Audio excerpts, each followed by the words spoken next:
Dear student colleagues lawyers अस्सलाम वालेकुम। आज का हमारा जो टॉपिक है पाकिस्तान पीनल कोड के अंदर हमने डिस्कस करना है कि natural unnatural offences, rape and the sexual abuse के बारे में हमारा टॉपिक है।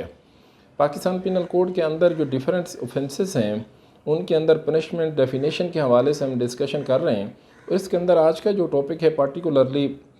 फ़ीमेल स्टूडेंट्स, इसको आपने अच्छी तरह से और जनरल जो फ़ीमेल्स लिटिगेंट्स हैं उनके लिए इस डेफिनेशन को समझना और इसके लॉ को समझना कि इसके किस सूरत हाल के अंदर अगर कोई पर्सन ऐसा एक्ट परफॉर्म करता है जो रेप की डेफिनेशन के अंदर फॉल करता है और उसके तहत एक ऑफेंस क्रिएट होता है जिसके अगेंस्ट वो किसी भी जो इदारा है इन्वेस्टिगेशन उसमें जाके अपनी वो रेमेडी अवेल कर सकते हैं। तो डियर स्टूडेंट्स, जो पाकिस्तान पीनल कोड के section 375, 376 and 377 of Pakistan penal code हैं,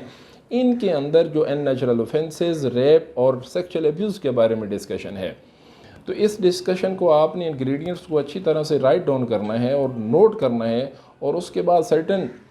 उसकी जो पनिशमेंट्स हैं उनको आपने रिमेंबर करना है ताकि आपको आपकी तैयारी हो सके और कंपटीशन के एग्ज़ामिनेशन में आपको किसी तरह का मसाइल का सामना ना हो। आपने हमारा channel law society of Pakistan YouTube के ऊपर उसको सब्सक्राइब भी करना है और उसके साथ दिए हुए बेल के बटन को प्रेस करना ताकि आने वाली हर वीडियो जो है वो अभी आपको मसूल हो सके। रेप जो है पाकिस्तान पीनल कोड का जो सेक्शन 375 है उसके अंदर इसकी डेफिनेशन है। इसको हम पहले रीड आउट करते हैं और इसके फिर पॉइंट्स को हम डिस्कस करेंगे। A man is said to commit rape who has sexual intercourse with a women under circumstances falling under any of the 5 following descriptions. जो 5 डिस्क्रिप्शन हम नीचे 5 किस्म के डिस्क्रिप्शन जो हैं उनको डिस्कस करेंगे। अगर कोई पर्सन इंटरकोर्स करता है किसी औरत के साथ और वो हालात उनमें से कोई एक हालात जो है नीचे हम जो डिस्कस करेंगे इनमें से ऐसा एक हो जाता है तो फिर वो रेप की डेफिनेशन में आएगा। सबसे पहला against her will. Against her will से मुराद ये है कि जो औरत है उसकी जो विल है, उसकी जो मर्ज़ी है, उसके अगेंस्ट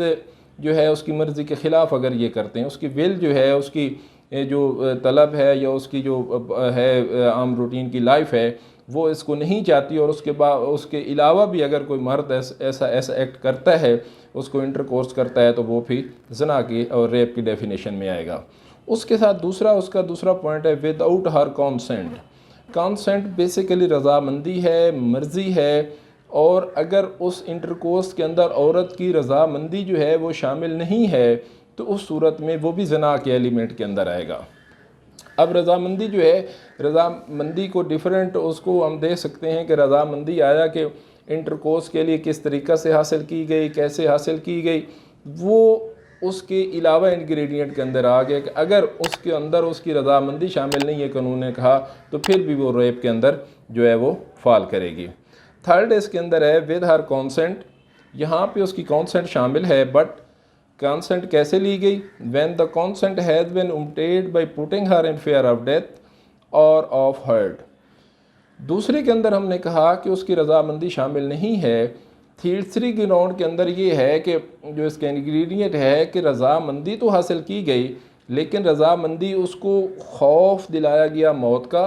या उसको किसी सवेयर किस्म के हर्ट का खौफ दिलाया गया, इस खौफ की वजह से उसकी रज़ामंदी हासिल की गई। मिसाल के तौर पे उनके पास असला था, उन्होंने कहा कि अगर तूने हमारे साथ जो इंटरकोर्स ना किया, मुल्ज़िम ने कहा, तो उस सूरत में तुम्हें मार दिया जाएगा। तो उस खौफ की वजह से अगर उसकी रज़ामंदी हासिल की गई तो वो भी रेप की डेफिनेशन के अंदर आएगी।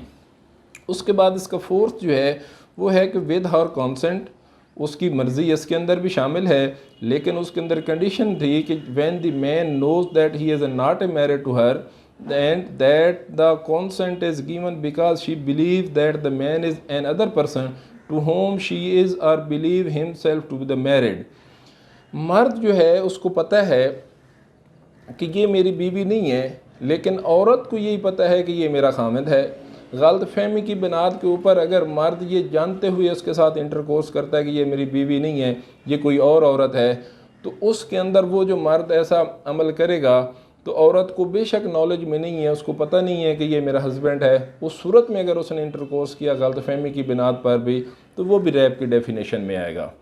उसके बाद है कि with or without her consent when she is under the age of 16 year of age. Fifth जो इसकी कैटेगरी है वो ये है कि अगर उसकी जो कॉन्सेंट है, उसकी जो रज़ामंदी है वो हासिल की गई या उसकी रज़ामंदी हासिल नहीं की गई, दोनों सूरतों के अंदर अगर उस औरत की उम्र जो है वो 16 साल से कम है तो उस सूरत में रज़ामंदी मैटर नहीं करती, उसकी कॉन्सेंट मैटर करती नहीं है। चाहे उसकी रज़ामंदी ली गई है चाहे उसकी रज़ामंदी नहीं ली गई, दोनों सूरतों के अंदर वो रैप के अंदर फाल करेगा। तो इसकी जो एक्सप्लेनेशन है वो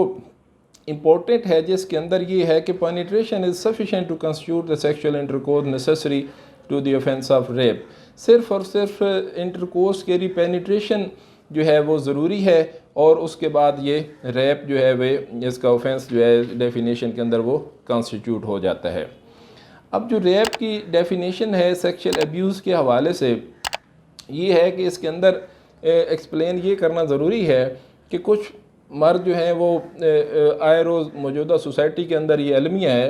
कि औरत को वरगला लिया जाता है, उस लड़की को वरगला कर अपने पास रखा जाता है कि जी मैं एक प्यार का चक्कर या लव और अफेक्शन का देकर उसको रख के कि मैं आपके साथ शादी करूँगा, इतने अरसे के लिए हम ये करेंगे, और उसके बाद उसके साथ रैप होता रहा है और करने के बाद उसके बाद शादी नहीं होती और उसके साथ उसको निकाह नहीं किया जाता। तो कानून ने कहा कि ये सेक्शुअल अब्यूज़मेंट जो है ये भी रैप की डेफिनेशन में आती है और इसके अंदर औरत जो है वो अपना मेडिकल हासिल करने के बाद उस पर्सन के ख़िलाफ़ जिसने उसको सेक्शुअल तौर पर अब्यूज़ किया उसके ख़िलाफ़ भी रैप का जो है FIR कटवा सकती है। 375 की जो डेफिनेशन है इसके अंदर क्लियरली मेंशन है। उसके बाद इसकी पनिशमेंट्स की तरफ आएँ तो पनिशमेंट पाकिस्तान पिनल कोड के अंदर जो सेक्शन 376 है वो रैप की डेफिनेशन के बारे में है। इसको हम पढ़ लेते हैं कि whoever commits rape shall be punished with death. पहली सज़ा अगर कोई रैप करता है तो उसकी डेथ है। दूसरा है or imprison for other description for term which shall not be less than 10 year or more than 25 year and shall also be liable to fine. पहली सज़ा डेथ है। अगर रेप किया किसी मुलजिम ने तो 376 के तहत उसको सज़ाए मौत दी जा सकती है। उसके बाद दूसरी सज़ा उसकी 25 साल है और उसमें भी 25 साल अगर सज़ा है और उसमें भी कम से कम 10 साल जो सज़ा है वो उससे कम जो है वो जज साहब नहीं देंगे। कम से कम 10 और ज़्यादा से ज़्यादा 25 साल तक सज़ा दी जा सकती है और उसके बाद फ़ाइन भी उसके साथ रखा गया है। उसके बाद इसका जो सेक्शन सब क्लॉज 2 है 376 का, उसके अंदर है कि when rape is committed by 2 और more persons in furtherance of common intention of all each of such person shall be punished with death और इम्प्रिजन फॉर लाइफ। अब इसकी जो सिवेरिटी है ये और ज़्यादा हो जा सकती है कि जब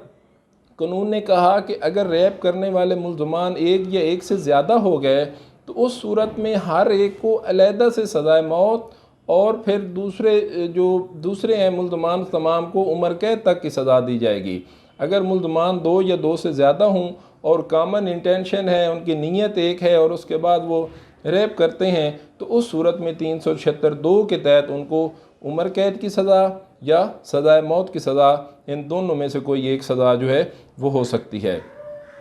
तो ज़ना का जो पार्टिकुलरली जो इसका रैप का है ये डिस्कशन, ये पाकिस्तान पिनल कोड के अंदर इससे पहले जो इसके अंदर था कि ये दो सेक्शन थे 375 और 376, इससे पहले सब्स्टिट्यूट हुए और फिर ये वुमेन प्रोटेक्शन एक्ट जो 2006 के अंदर था उसके अंदर दोबारा से ये पाकिस्तान पिनल कोड के अंदर दोनों सेक्शन डाले गए। इससे पहले ये रिपील हो गए थे और ये जब ऑफेंस ऑफ जिना आर्डिनेंस 1979 का जो सेक्शन 19 था उसके तहत जो जिना की FIRs होती थी जिना के अंदर ये चला गया था और दोबारा से वुमेन प्रोटेक्शन एक्ट के अंदर ये दोबारा से सेक्शन जो है इंसर्ट किए गए पाकिस्तान पिनल कोड के अंदर। उसके साथ जो अटैचमेंट सेक्शुअल अब्यूज़ के हवाले से नेक्स्ट जो साथ है वो अननेचुरल ऑफेंसेस है, जिसको section 377 of Pakistan penal code के अंदर है